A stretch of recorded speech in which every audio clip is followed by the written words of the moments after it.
不曾淡薄。这世间有没有传说？身为飞蛾，若是不敢扑火，这宿命凭借什么闯过？丝绫罗缠绕着丝枷锁，金装玉裹。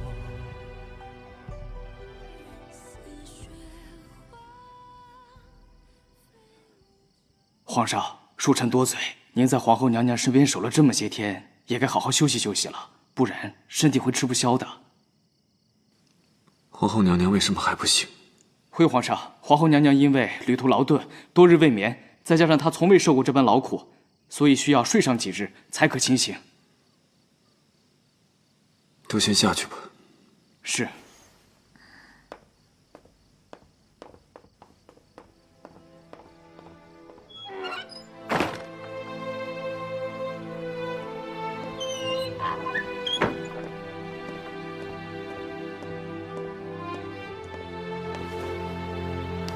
启禀皇上，粮草运到了。好，传令下去，所有人休养生息，备战待敌。是。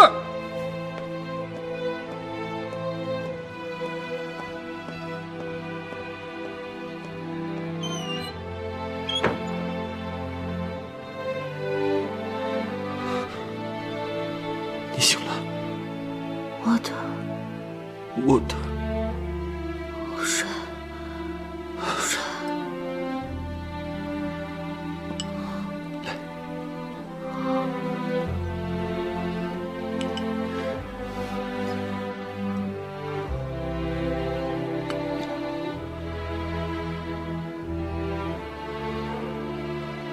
你为什么要骗我？才刚醒来，就不要浪费力气说话了。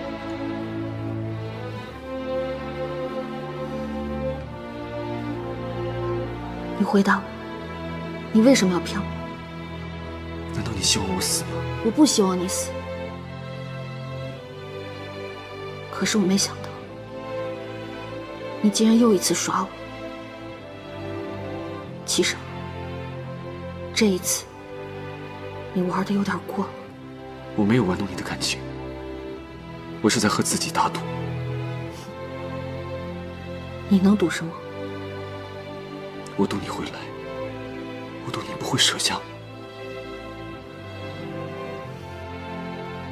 凡是赌局，都只是一场游戏，胜负输赢早就是安排好的。越是没有自控能力的人，越会在游戏中无法自拔。你难道不知道这些吗？对你，我的确是失控了，所以我才不得不赌。我屡次散发给你选择的机会，其实都是在和我自己赌。我庆幸，这最后一次，我终究没有失去你。你认为你一直在让我选择，在我看来，你不过是一次次的在玩弄别人的命。你误解我了。我之所以大费周章的给你选择的机会，那都是因为我心里有你。我永远无法做出伤害你的事，更希望你能被我感化。你这种表达感情的方式，我接受不了。过去的事情就让它过去吧。你能来，我就已经心满意足了。今后我不会再骗你了。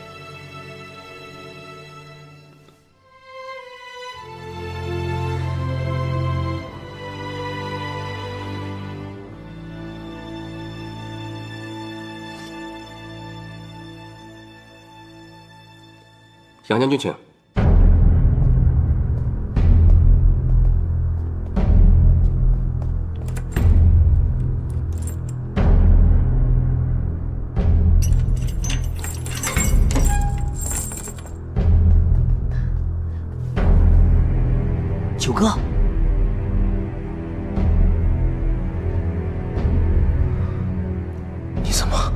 我是偷了我三哥的令牌和钥匙来的。虽说我比他帅了点儿，但还是没被认出来。杨言，我不想连累你们，你快走吧。哎呀，九哥，我办事儿你放心，是不会露出马脚来的。哎呀，九哥，都这个时候了，别思前想后了，快跟他换了衣服。九王殿下，您之前对卑职的大恩，卑职今日就是来报恩了。九哥，他知道怎么脱身，难道您就不想见到皇后娘娘了吗？九哥，时间紧迫，抓紧时间。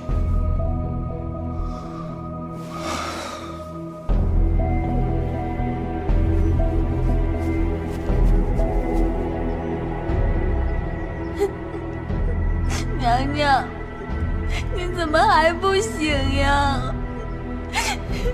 娘娘，您看您都瘦了。娘娘，您赶快起来吧，起来咱们就回宫，奴婢给您做好吃的，好好给您补补。娘娘，您听到我说话了吗？你怎么还不起来？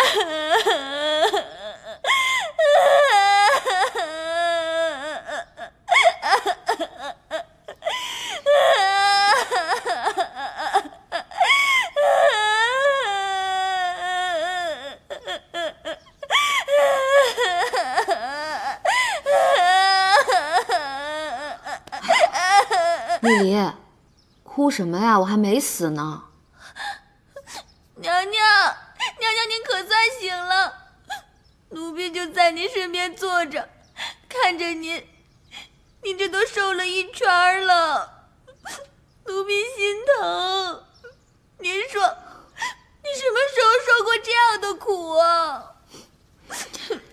这一路上跟着我受苦了，本来看不到你我还挺担心的，现在看到你，我也就放心了。奴婢和那2个侍卫早就到了，您被皇上带回军营后，就一直昏迷着，直到大军搬进了平宁城，奴婢就一直在您身边候着。咱们现在在平宁城？对啊，娘娘。昨天你醒来之后，跟皇上说完话又睡着了，奴婢看您实在太累了，就没忍心叫您。一提到齐胜，我就一脑门子官司。看皇上昨天的脸色，像是您和他聊得不投机。皇上不会是真的要对您动手了吧？现在看来，他应该不会对我做什么了。但是什么？娘娘您可别吓我。他向我表了钟情，但是我还没有办法面对这份情感。